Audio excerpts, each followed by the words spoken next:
औरत जो है यहाँ पे इज्जत से अपना रोजी रोटी भी करने जाएगी तो उसको अगवा करेंगे, उसको उठाएंगे, उसके साथ खेलेंगे।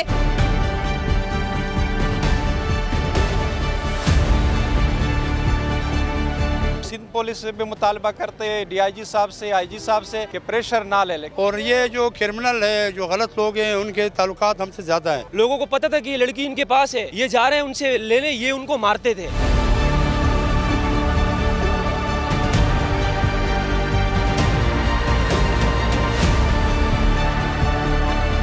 तो हम 4 दिन का टाइम आपको देते हैं, 4 दिन के अंदर इन्हें गिरफ्तार करें, वरना हम हाईवे में धरना देंगे। फिर कत्ल हो गया, फिर एक मुजाहरा हो रहा है। सिंध में रिजल्ट नहीं निकलता, जालिम जो है वो घूमता रहता है, मजलूम दरबदर होता रहता है, जैसे आप दरबदर हो। क्या कहेंगे? बड़ी अफसोस की बात है, सिंध सूफियों की एक अमन की धरती है और इस अमन की धरती को ये जो मुसल्लत है ना, स्पेशली जो एक टोला मोहतरमा की शहादत के बाद हुकूमत कर रहा है, यहाँ पे भेड़ बकरियाँ बनाया हुआ है। तो कोई औरत जो है यहाँ पे इज्जत से अपना रोजी रोटी भी करने जाएगी तो उसको अगवा करेंगे, उसको उठाएंगे, उसके साथ खेलेंगे और उसको जानवरों के आगे फेंक देंगे। ये क्या हमारी रिवायत है? ये कल्चर है? तो डूब मरना चाहिए और कातिलों को फिलफोर सीएम साहब को नोटिस लेना चाहिए और उनको गिरफ्तार करवाना चाहिए। सिंध पुलिस के लिए कुछ कहेंगी? क्योंकि मैं समझता हूँ कि सिंध पुलिस ज़्यादा गफलत की मुर्तकिब है इस मामले में। देखिए, सिंध पुलिस को सीरियस होना चाहिए। ये मैटर किसी के भी घर में हो सकता है।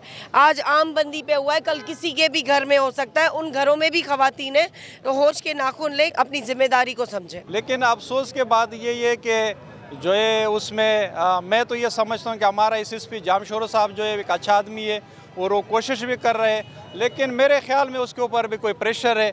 अब ये जो है हम सिंध पुलिस से भी मुतालबा करते हैं डीआईजी साहब से, आईजी साहब से कि प्रेशर ना ले, क्योंकि ये हमारे मेहमान थे, एक मजलूम औरत थे, अपने बच्चों के लिए रोज़ी कमाने के लिए आए थे हमारे सिंध धरती में, तो उसके साथ इंसाफ किया जाए।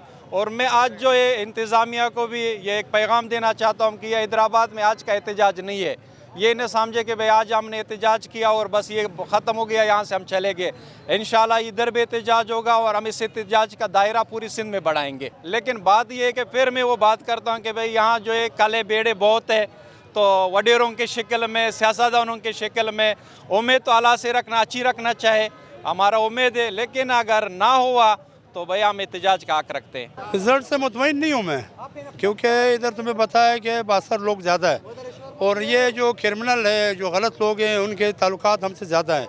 हम मजलूम लोगों को, ये मजलूम बेटी थी, कपड़ा बेचने वाली, खाना बदोश, दूसरे सूबे से आए हुए मुसाफिर, इनकी क्या सोर्स होगी?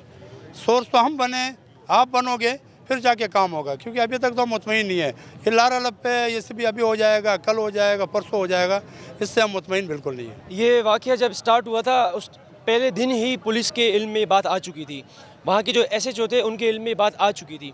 ये मामला चला है कुछ 6-7 दिन, जिरगे हुए हैं।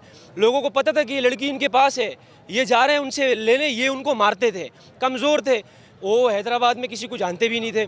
90 दिन पता पड़ा कि मरी भी पड़ी है। सिविल हॉस्पिटल, बकौल सिविल हॉस्पिटल की रिपोर्ट्स के डीएनए के अंदर 6 से 7 अफराद शामिल हैं।